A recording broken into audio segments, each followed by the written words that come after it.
लोगों के घरों में गैस सिलेंडर खाली रखे हैं। बच्चों का पेट भरने के लिए माएं अपने फेफड़े खराब कर रही है, लकड़ी जला करके खाना बना रही है। राजस्थान सरकार ने उनका दर्द समझा। हर महीने 1150 रुपए में गरीब आदमी सिलेंडर नहीं भरवा सकता है, इसलिए राजस्थान सरकार गरीब लोगों के लिए सिलेंडर भरवाने का दाम सिर्फ 500 रुपए करने जा रही है। अगर महंगाई का हाल देखना है तो देखिए कोरोना में प्राइवेट अस्पताल में देश भर के लोगों को कितने लाखों के बिल आए। तभी से मैंने निश्चय कर लिया कि राजस्थान में अस्पताल के खर्च के लिए किसी को झोली नहीं फैलानी पड़ेगी। आज की तारीख में अगर ऑर्गन ट्रांसप्लांट यानी अंग प्रत्यारोपण भी कराना है तो राजस्थान में गरीब आदमी भी बिना कोई पैसे खर्च किए करवा सकता है। आपका बोझ मेरा बोझ है। अगर महंगाई का बोझ हल्का होगा तो आपकी तरक्की होगी, आपकी तरक्की होगी तो राजस्थान की भी तरक्की होगी। मिशन 2030 को सफल करने के लिए अभी बहुत कुछ करना है। पहला कदम था बचत राहत बढ़त वाला बजट। आज मैं मिशन 2030 का दूसरा कदम उठाने जा रहा हूँ। सरकार ने पाया है कि अक्सर और जिनको सबसे ज्यादा जरूरत होती है उनको मालूम ही नहीं है कि उनके लिए योजना सरकार ने बनाई है। उनके नाम पर इस योजना का पैसा सरकार के पास पड़ा हुआ है और कई बार जिन लोगों को सरकारी योजनाओं की जरूरत नहीं भी होती है उनको भी लाभ मिल रहा होता है। मुझे लोगों से ये भी बताना है कि अक्सर योजनाओं को जनता तक पहुंचने में बहुत लंबा समय लग जाता है। इन वजहों से सरकार का पैसा या तो जाया होता है या उन लोगों तक पहुंच नहीं पाता जिनको इसकी सबसे ज्यादा जरूरत होती है। इस समस्या का समाधान निकालने के लिए मैंने एक नई पहल की। राहत बचत बजट वाले बजट की 10 नई योजनाओं के लाभ उन लोगों को मिलेंगे जो इसके असली हकदार हैं और अपनी हक के लाभ की मांग करेंगे।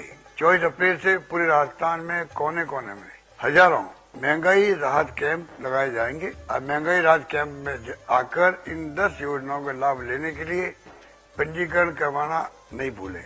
ये कैंप तब तक चलेंगे जब तक हर किसी का पंजीकरण न हो, हर योग्य व्यक्ति तक उनका लाभ ना पहुंच जाए। जिन लोगों को लगता है कि उन्हें इन योजनाओं की जरूरत नहीं है और उनके हिस्से का अतिरिक्त लाभ किसी और को मिल जाए, वो अपना पंजीकरण ना कराएं। इन 10 योजनाओं के बारे में मैं आपको बताना चाहता हूं। पहली मुख्यमंत्री गैस सिलेंडर योजना। आप अपना gas cylinder connection number, gas agency का नाम लेकर महंगाई राहत कैंप जाएंगे तो अपने गैस सिलेंडर का दाम 5 रुपए करवा सकते हैं। दूसरा, मुख्यमंत्री निःशुल्क बिजली योजना। आप अपना बिजली कनेक्शन नंबर लेकर महंगाई राहत कैंप में जाएं। उसके बाद हर महीने आपको बिजली के बिल में पहले 100 यूनिट मुफ्त हो जाएंगे और इससे 90% जनता की बिजली फ्री हो जाएगी। 100 यूनिट से ज्यादा वालों को भी छूट मिलेगी। तीसरी, बिजली के कृषि उपभोक्ता बिजली कनेक्शन नंबर को लेकर महंगाई राहत कैंप में जाएं। उसके बाद हर महीने आपको 2000 यूनिट बिजली मुफ्त मिलेगी। चौथी योजना है अन्नपूर्णा पैकेज योजना। यदि आप उन 1 करोड़ परिवारों में से हैं जो राष्ट्रीय खाद्य सुरक्षा अधिनियम के अंतर्गत आते हैं तो आप महंगाई राहत कैंप में अपना नाम लिखवाकर हर महीने अन्नपूर्णा फूड पैकेट भी निःशुल्क ले पाएंगे। 5वां, यदि नरेगा में आपका जॉब कार्ड बना हुआ है तो आप अपना जॉब कार्ड नंबर महंगाई राहत कैंप में लेके जाएं। अब आप साल में 100 दिन के बजाय 125 दिन का काम ले पाएंगे। 6, इंदिरा गांधी शहरी रोजगार योजना। यदि आप राजस्थान के किसी शहर में रहते हैं और शहर में नरेगा की तरह काम चाहते हैं तो आपको महंगाई राहत कैंप में अपना जाकर के जन आधार नंबर को दे दे आपका नाम लिखवा सकते हैं। 7वां, यदि आपको राजस्थान सरकार की तरफ से सामाजिक सुरक्षा पेंशन मिलती है और इसकी राशि 1000 रुपये कम है तो आप महंगाई राहत कैंप में जाएंगे, उसे बढ़ा करके 1000 रुपये करवा सकते हैं। 8वां, चिरंजीवी योजना स्वास्थ्य बीमा योजना में अभी तक आपको 10 लाख रुपए प्रति परिवार का बीमा अपना जन आधार कार्ड से लेकर महंगाई राहत कैंप में जाएं, उसको बढ़वा करके 25 लाख रुपए प्रति परिवार करवा सकते हैं। 9वां, चिरंजीवी दुर्घटना बीमा योजना में अभी तक आपको 5 लाख रुपए प्रति परिवार का बीमा था। महंगाई राहत कैंप में आप इसको 10 लाख रुपए प्रति परिवार करवा सकते हैं। 10वां, कामधेनु पशु बीमा योजना में आप अपने पशु का बीमा करवा सकते हैं। इसमें आपके घर में 2 पशुओं के लिए 40,000 रुपए का बीमा निःशुल्क दिया जाएगा। यदि आपके दुधारू पशु की असमय मृत्यु हो जाती है तो ये बीमा राशि आपको नया पशु खरीदने में काम आएगी। मेरी आपसे अपील रहेगी कि आप महंगाई को देखते हुए महंगाई राहत कैंप में अवश्य जाएं और जो योजनाओं का लाभ आपको मिल सकता है उसका अवश्य लाभ लें। अगर आपको कोई दिक्कत आए कैंपों के अंदर तो आप 181 नंबर पर फोन करके जरूर बताएं। आप सभी का परिवार कुशल मंगल रहे, आपको राजस्थान सरकार की किसी भी बीमा योजना की जरूरत नहीं पड़े, ये मेरी भगवान से प्रार्थना है। धन्यवाद। जय सम्मान, जय राजस्थान, जय हिंद। नमस्कार।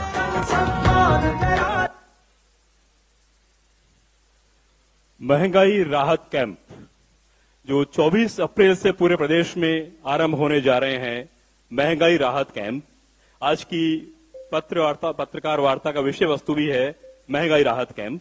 और अब मेरा विनम्र आग्रह है संबोधन हेतु माननीय मुख्यमंत्री महोदय से, जो प्रदेश को विकास और तरक्की की नई ऊंचाइयों की ओर ले जाने में अहर्निश अग्रसर हैं। माननीय मुख्यमंत्री महोदय श्री अशोक गहलोत साहब से विनम्र अनुरोध।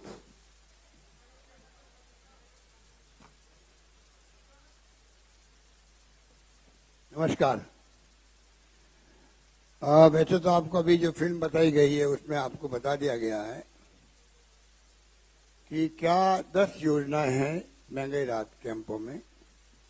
कैंपों के बारे में आपको अलग से ब्रीफ नोट या डिटेल नोट दिया जा रहा है जिसको आप आराम से यूज कर सकते हैं। और मैंने कहा मिशन 230, इसके क्या मायने हैं वो मैं आपको शेयर करना चाहता हूं।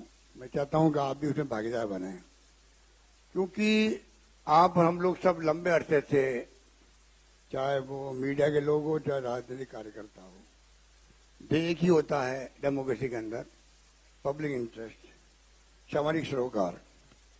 मैंने देखा अपने अनुभव से, मैं तीसरी बार मुख्यमंत्री हूं, कि पहली बार जब मैं सीएम था तब से लगा अभी तक भी मैं देखूं तो मैंने पाया कि अब बहुत बदलाव हो चुका है। कोई जमाना था कि हमारे बच्चे जाते थे पूना, कर्नाटक, महाराष्ट्र के अंदर। जब से मैंने प्राइवेट सेक्टर को अलाउ किया, उस वक्त 6 विश्वविद्यालय थे राजस्थान में, 98 के अंदर 6, और 91 विश्वविद्यालय राजस्थान के अंदर। कंपनी कोई है ही नहीं। मतलब कहने का मतलब यह है, शिक्षा के क्षेत्र में कोई जमाने में प्रीमियर इंस्टीट्यूशन मानी जाती थी, IIT, IIM, हम तो कल सुनते ही थे। आज पूरे राजस्थान के अंदर IIT, IIM Udaipur, IIIT Kota, Ayurveda university Jodhpur, AIIMS Jodhpur, NIFT, FDDI, सारी विश्वविद्यालय जो प्रीमियम कहलाती है वो आज राजस्थान के अंदर है। 250 कॉलेजेस थी 75 साल के अंदर। अभी मैंने 5 साल में, आपको शायद मालूम होगा, 5 साल में 303 कॉलेज खोल दिए। कहाँ तो 250 कॉलेज आपकी पूरे 75 साल में, कहाँ आपकी 303 कॉलेज, उसमें 130 कॉलेज गर्ल्स की है। 500 गर्ल्स जहाँ होगी वहां कॉलेज खोल दिया जाएगा गर्ल्स की। ये हमारी प्रायोरिटी। मैं इसलिए बता रहा हूं कि शिक्षा और स्वास्थ्य 2 मेरी प्रायोरिटी है मुख्य रूप से।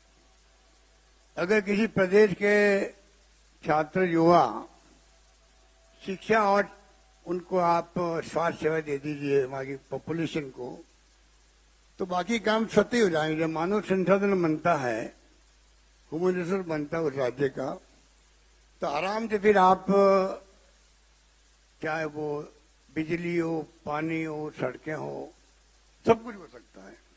हमने एक सेक्टर और चुना है, सोशल सिक्योरिटी सेक्टर, जिसको मैं बहुत महत्व दे रहा हूं। आपको मालूम है, मैं कई बार बोल चुका हूं, क्योंकि आज दुनिया के मुल्कों के अंदर जिस रूप में सोशल सिक्योरिटी में हर परिवार सुरक्षित है, जो नीडी परिवार है, मैं चाहूंगा इस देश के अंदर भी, मैं प्रधानमंत्री मोदी जी को भी रिक्वेस्ट की है, आपको चाहिए जो मनमोहन सिंह जी, सोनिया गांधी जी लेके आई थी,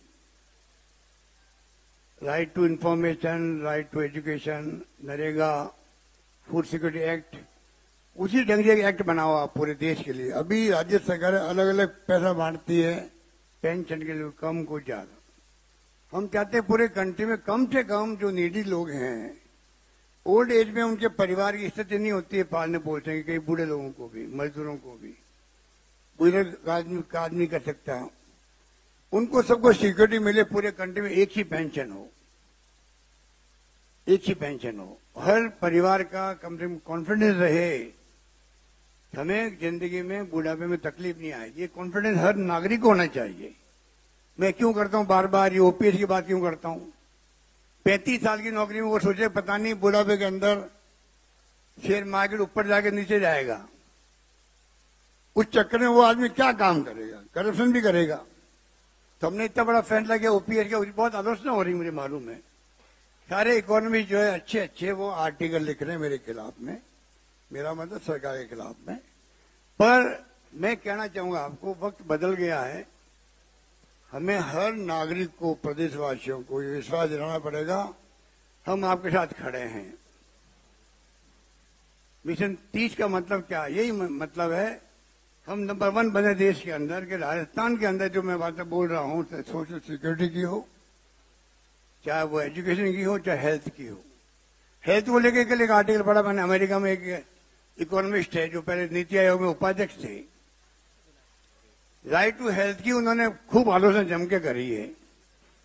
यही फर्क होता है विचारधारा का। ये लड़ाई विचारधारा की भी है, ये लड़ाई राइट और लेफ्ट की भी है। हमें उसको समझना पड़ेगा कि सोच क्या व्यक्ति की। लेकिन आज हमारी बीजेपी क्या दुश्मनी थोड़ी है, कोई संघर्ष है, विचारधारा का संघर्ष है। इसलिए मैं कहना चाहूंगा कि हमने जो तय किया है उसी रूप में आज हमने तय किया है 2030 मिशन लेके चले। नंबर 1 रहे राजस्थान देश के अंदर, बन सकता है अगर पूरे प्रदेशवासी खड़े हो जाएं तो जीडीपी बढ़ते टाइम नहीं लगता है।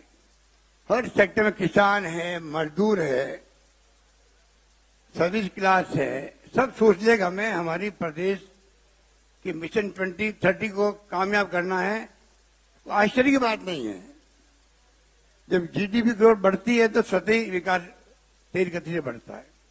ये जो मैं कह रहा हूं आपको, ये सोच करके हमने तय किया क्यों नहीं हम मिशन बना के चले 30 तक का, जिससे कि हम प्रदेशवासियों के दिलों में ये बात गर्व करता है कि सरकार ने अगर आह्वान किया हम लोगों को, हम सबकी ड्यूटी बनती है। अकेला कोई मिशन 30 एक आदमी नहीं कर सकता। अगर प्रदेशवासी, वहां के युवा, वहां के छात्र, वहां के सर्विस क्लास के लोग, वहां के मजदूर सब तय कर ले तो कोई आश्चर्य की बात नहीं कि आप राजस्थान जंप कर सकता है। आज हम बहुत पीछे हैं। जो हमने हेल्थ सर्विसेज दी है आपको, उसको लेके बहुत लोग खुश हैं। हेल्थ सर्विसेज को 25 लाख का बीमा हमने कर दिया, सीटी स्कैन एमआरआई सब फ्री है, ऑर्गन ट्रांसप्लांट फ्री है। सब कुछ होने के बावजूद भी हम बहुत पीछे अभी।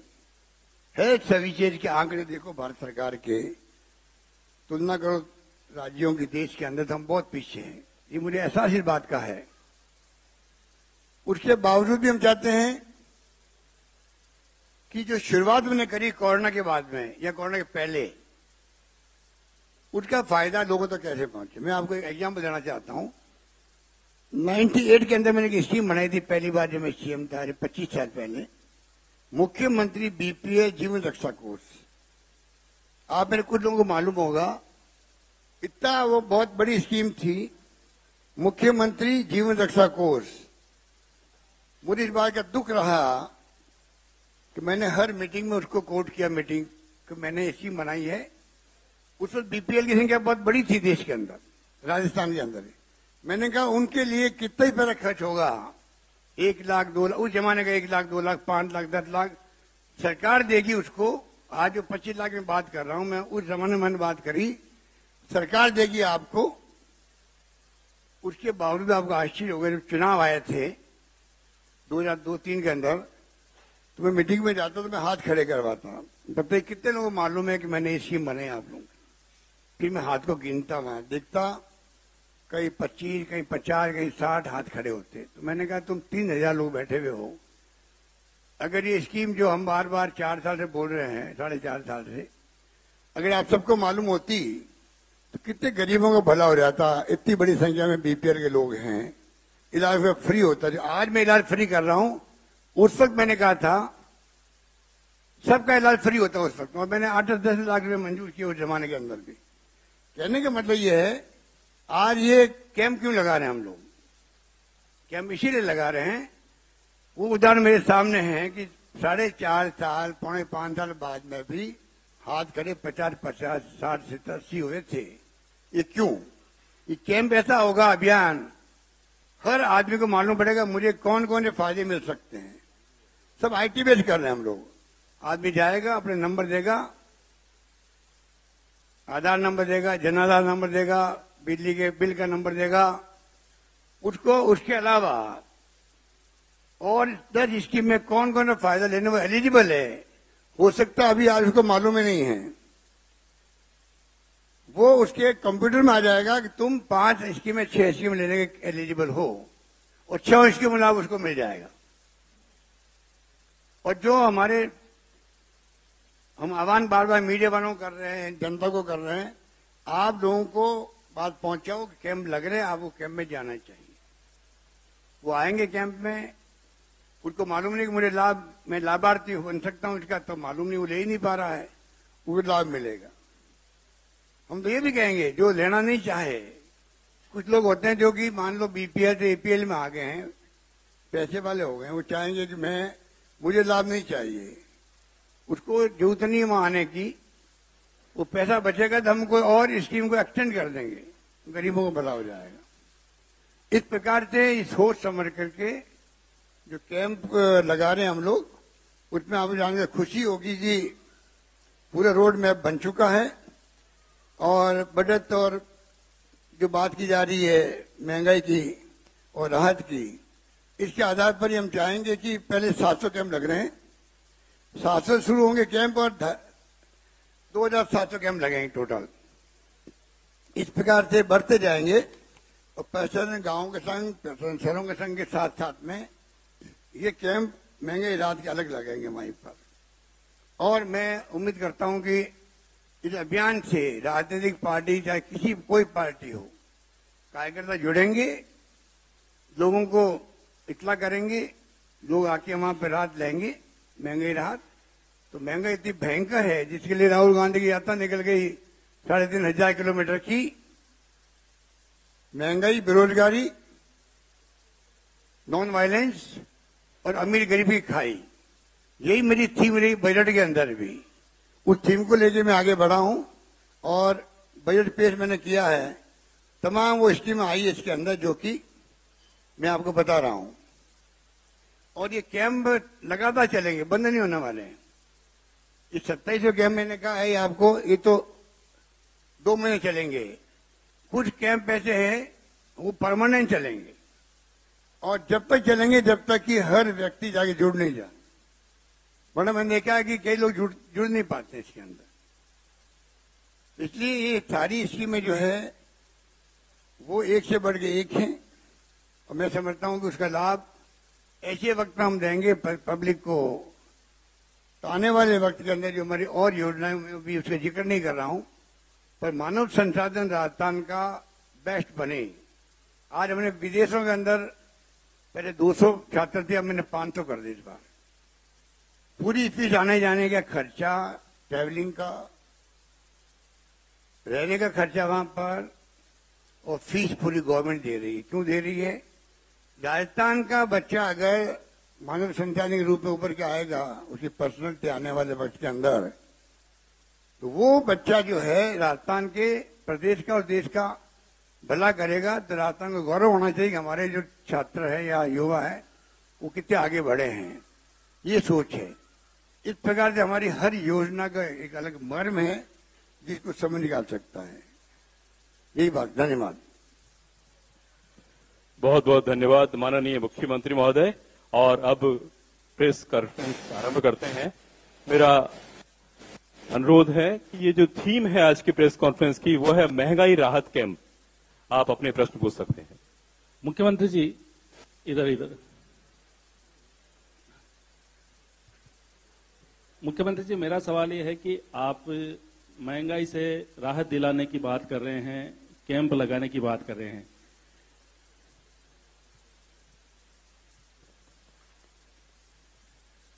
मुख्यमंत्री जी, मेरा सवाल यह है कि आप महंगाई से राहत दिलाने की बात कर रहे हैं, कैंप लगाने की बात कर रहे हैं, लेकिन भाजपा के नए अध्यक्ष तो सांप्रदायिकता की बात करें तो इस लड़ाई को आप कैसे जीतोगे चुनाव में? ये मैं कह चुका हूं, आपको कहना चाहूंगा, मेरा लक्ष्य 2030 है। उसमें महंगाई राहत पहला कदम है और कई कदम उठाए जाएंगे। हमने रोड मैप बना रखा है, समय समय आपको हम ब्रीफ करेंगे। कौन क्या कर रहा है हमें उससे कोई मतलब नहीं। हमें जनता का मैंडेट मिला था सेवा करने का, हमने कसर नहीं छोड़ी है, ये देश पूरा जानता है।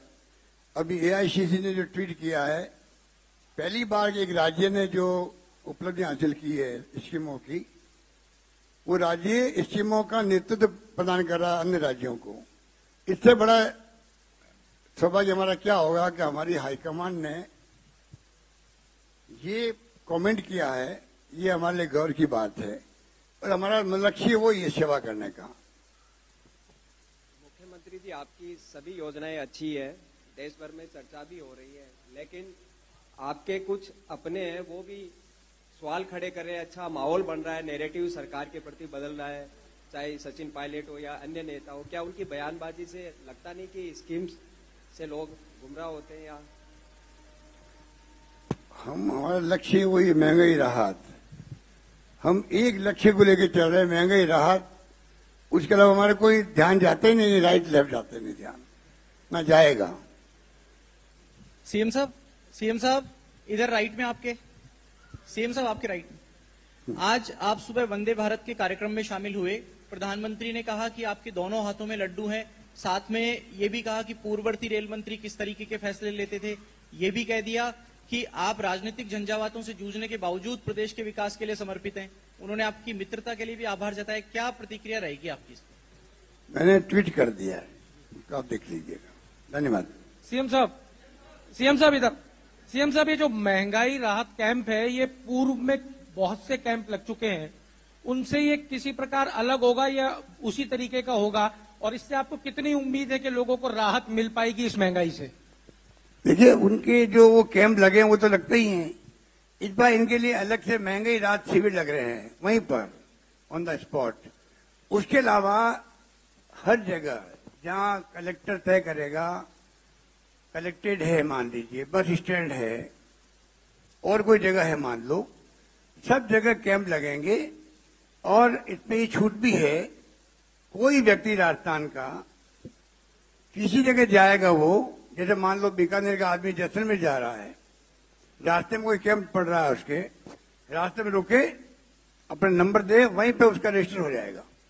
पूरा कंप्यूटर, पूरा आईटी बेस है। सर मेरा सवाल, बीजेपी लगातार सर बम ब्लास्ट का आरोप लगा रही है, इस पर आपका क्या कहना है कि सुप्रीम कोर्ट में कोई पीआईएल दायर करेंगे आप? कुछ सुप्रीम कोर्ट में आगामी कोर्ट?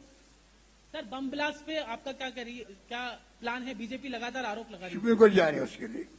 और सर आपने अभी ट्वीट की बात की, उसमें लालू प्रसाद यादव रेल मंत्री का नाम नहीं है इस ट्वीट में। नहीं, ट्वीट किया मैंने प्रधानमंत्री जी को लेकर किया। नहीं, लालू प्रसाद यादव भी रेल मंत्री रहे हैं सर, पूर्व। उसमें आप पढ़ लीजिए, उसमें सब बात आ जाएगी।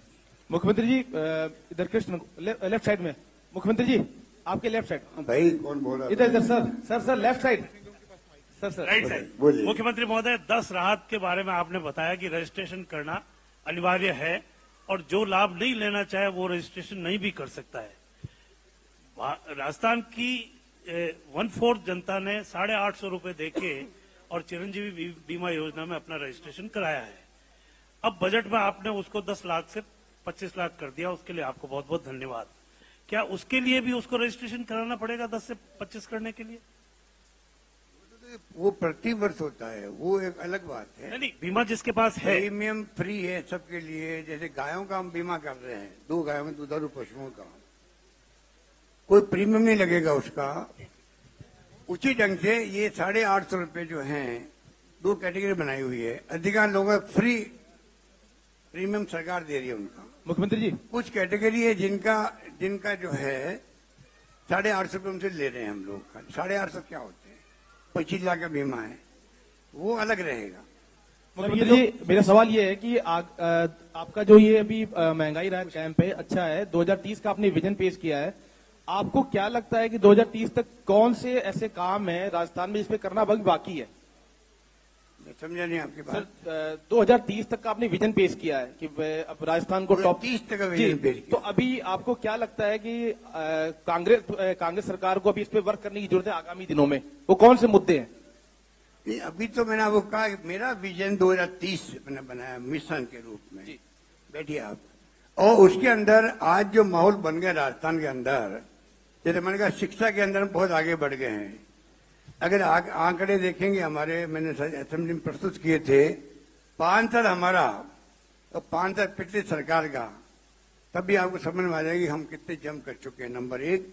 नंबर 2, राजस्थान अब पिछले 20, 30, 40 साल में इतना आगे बढ़ गया है कि हमें गर्व होना चाहिए कि अब हम ऐसी स्थिति में हैं मिशन का रूप दे सकते हैं राजस्थान को। सिर्फ सवाल यह है उस पर सब भागीदारी निभाएं, ये तरीका सही है। आम जनता भी, मीडिया भी, कार्यकर्ता भी, धर्मगुरुओं भी। जब मैंने कोरोना की लड़ाई लड़ी थी तो आप सबको मालूम है कि आप सबका सहयोग रहा था उसमें मुझे। उसमें हमारे एक्टिविस्ट भी थे, एनजीओ वाले भी थे, धर्मगुरु भी थे, पॉलिटिकल पार्टी के लोग भी थे। मैंने कोई राजनीति नहीं की, सब पार्टी को मैंने आह्वान किया। मुझे घर है कि कोई भूखा नहीं सोएगा, मैंने कहा था। वास्तव में कोई भूखा नहीं सोया। इतना आपस में एक दूसरे की इमदाद करी थी, सरकारी गैर सरकारी सब लोगों ने। तो कहने का मतलब आज हम ऐसी स्थिति में आ गए, ये मुझे कॉन्फिडेंस हो गया है, इसलिए मैंने 2030 की बात करी। सर आपने जो बात कही है इस तरफ लेफ्ट तरफ सर आपने जो महंगाई राहत कैंप की बात की है, इसमें कुछ अभी आपने कहा कि या तो आम जन के ऊपर ये कोई राइडर इसमें रहेंगे कि 2.5 लाख से ऊपर जो की इनकम है वो उसमें शामिल नहीं हो पाएंगे, या इसमें व्यक्तियों के खुद के ऊपर मंशा पर डिपेंड करेगा कि उसमें शामिल हो या नहीं हो? कुछ राइडर्स इसमें लगेंगे? नहीं, इसमें तो इसकी मनी 8 लाख रुपए तक मेरे ख्याल से है। 8 लाख तक की सीमा की हुई है। ईडब्ल्यूएस की भी 8 लाख की की हम लोगों ने। सीएम सर एक सवाल सर। सीएम सर में मल्लिकार्जुन खड़गे जी के आवास पर राहुल गांधी जी के साथ तेजस्वी यादव, नीतीश कुमार की मुलाकात हुई। चाहे फिर वो ईडी, आईटी, सदस्यता को लेकर, अडानी मुद्दे को लेकर, तमाम मुद्दों पर सबकी चर्चा हुई, सहमति भी बनी, आगे दूसरी पार्टियों को साथ जोड़ने की बात हुई। आपको लगता है कि इन सब के बाद राहुल गांधी, खासतौर पर सदस्यता जाने के बाद, राहुल गांधी की एक्सेप्टेंस विपक्ष में बढ़ गई है? राहुल गांधी जी क्या एक्सेप्टेंस, उनकी स्वीकृति बढ़ गई है विपक्ष के अंदर इन सब के बाद? आप क्वेश्चन पूछ रही, महंगे के अलावा क्वेश्चन पूछ रही है आप? जी सर। आज जो आप मुख्य क्वेश्चन क्या आपका है? थोड़ा माइक पास लीजिए। राहुल गांधी जी की एक्सेप्टेंस, उनकी एक्सेप्टेंस बढ़ गई है क्या? स्वीकार्यता बढ़ गई है क्या सर विपक्षी पार्टियों में? राहुल गांधी की स्वीकार्यता बढ़ी हुई है पहले से ही। जो षड्यंत्र किया गया था बीजेपी द्वारा, सोशल मीडिया द्वारा, वो षड्यंत्र जो है उनका नाकाम हो गया भारत जोड़ो यात्रा के अंदर। इसीलिए आप देख लीजिए उस पर्सनालिटी को आपने कहा कि आप लंदन में क्या बोल के आ गए, माफी मांगो, और बोलने नहीं दिया। अरे उनको बोलने देते आप कम से कम हाउस के अंदर, उसके बाद में कहते हम आपसे संतुष्ट नहीं, माफी मांगो। षड्यंत्र करके पूरे सत्ता पक्ष ने हाउस ने चलने दिया। आखिर में षड्यंत्र किया गया पहले से ही। जब से वो भारत जोड़ो यात्रा में कामयाब हुए तब से घबरा गई बीजेपी, प्रधानमंत्री खुद ही घबरा गए। और जिस प्रकार से उन्होंने माहौल बनाया, कैसे इन आदमी को आउट करना पार्लियामेंट से, षड्यंत्र तब तक का है। 4 साल पहले का केस था ये, जिससे केस किया मानानी का, वो हाईकोर्ट में क्यों गया कि रोक दो, अभी इसकी सुनवाई मत हो। बाद में जब उनको शूट किया तब हाईकोर्ट में गया कि अब आप सुनवाई की छूट दे दीजिए। ये पूरा षड्यंत्र है, मेरा मतलब ये। राहुल गांधी की अलग पर्सनालिटी है, वो देशवासियों के लिए समर्पित है, वो अपनी आवाज उठाते रहेंगे। सीएम सर एक सवाल था। आपने महंगाई और राहत बड़ा अच्छा कैंप लगाने की बात आप कर रहे हैं सर, लेकिन सचिन पायलट भ्रष्टाचार के मुद्दे को लेकर अनशन पर बैठे हैं, तो भ्रष्टाचार को लेकर आपका क्या स्टैंड रहने वाला है? सर आप महंगाई की और राहत की बात कर रहे हैं, लेकिन सचिन पायलट कल अनशन पर बैठे भ्रष्टाचार के मुद्दे को लेकर, तो भ्रष्टाचार को लेकर सर आपका क्या मुद्दा रहने वाला है, क्या फोकस रहने वाला है, सरकार क्या करने वाली है? देखिए, मेरा तो ये रहेगा महंगाई राहत शिविरों को कामयाब करो, यही रहेगा। सीएम साहब, सर आपने 2030 की विजन डॉक्यूमेंट बताया, ये 2030 तभी होगा, आप अगले, अभी तो 6 महीने बचा हुआ है इलेक्शन के लिए, मतलब इसी साल के अंत में इलेक्शन आने वाला है, उससे जीत के आए तो आगे विजन आगे बढ़ेगा। हेलो, सुनाई दे रहा है? मेरा मिशन है 2030। आम जनता मतदाता क्या सोचती है वो टाइम बताएगा। मैं ये सोचता हूं कि मेरे को 2030 मिशन लेके चलना है। मुझे कॉन्फिडेंस है कि जो काम मैंने किए हैं अल्टीमेटली, जो ये इनके बीजेपी के नारे हैं, धर्म के नाम पर राजनीति हो रही है, जाति के नाम पर राजनीति हो रही है, मैं चाहता हूं आप सबके सहयोग से सिर्फ और सिर्फ मिशन 2030 और नंबर 2 जो काम हम कर रहे हैं राजस्थान के अंदर वो बेमिसाल है। देश के अंदर वो काम जनता तक पहुंचे, जनता को लगे कि हमारे लिए जो काम सरकार ने किया ऐसा कोई काम दूसरी सरकार कर नहीं सकती। पिछला अनुभव बताता हमें, सरकार बदल गई तो रिफाइनरी से लगाए कई काम से बंद कर दिए गए। हम चाहते हैं पब्लिक को एहसास करवाएंगे। सरकार बदलने का मतलब है ये पता नहीं जो स्कीम मैंने लागू की है ये रहेगी कि नहीं रहेगी, किसी को नहीं मालूम है। पहले के उदाहरण हमारे सामने। और तो और जो ये धार्मिक बनते हैं, बद्रीनाथ केदारनाथ में नौकरी लगाई हम लोगों ने, जो लोग अनाथ हो गए थे, लगी हुई नौकरी को निकाल दिया इन लोगों ने, स्कीम बंद कर दी। कई ऐसी स्कीमें जो उन्होंने बंद कर दी थी, तो उनका जो बैकग्राउंड या इतिहास है वो सबको मालूम है कि ये कभी बंद कर सकते हैं। हम चाहेंगे इस बात जनता को एहसास करवा दें, जिससे कि चाहे कितने रोड शो प्रधानमंत्री मोदी जी के हों, अमित शाह जी के हों, मेरा मानना है इलेक्शन में आपका हो रहे हैं ये कर्नाटका के, उसके बाद सबसे ईडी आएगी, यहाँ पर इनकम टैक्स आएगी, सीबीआई आएगी, शुरुआत वहां से होगी, उसके बाद में रोड शो होंगे। हम किसी की परवाह नहीं करने वाले हैं, हम तो खाली महंगाई राहत की बात कर रहे हैं और जो हमारी स्कीमें हैं जनहित की उनको इम्प्लीमेंट करवाना मुझे। सीएम साहब, ये सर आर्थिक महंगाई राहत कैंप में कोरोना बार बार लॉन्च करके आ रहा है। पहले भी कोरोना आया, दोबारा आया, अभी आप भी इन्फेक्टेड हुए, पूर्व सीएम भी इन्फेक्टेड हुई, दूसरा आपके मंत्री कह चुके पॉलिटिकल कोरोना भी आता है, तो इन दोनों चुनौतियों से कैसे निपटेंगे? महंगाई राहत। मुख्यमंत्री जी महंगाई राहत कैंप में अधिकतर लाभ लोगों को कैसे मिले, इस संबंध में आपकी जिज्ञासाएं, आपके प्रश्न सादर आमंत्रित हैं। मुख्यमंत्री जी, आर्थिक विकास दर की बात की जाए राजस्थान। मुख्यमंत्री जी, आर्थिक विकास दर की बात की जाए, राजस्थान दूसरे नंबर पर है।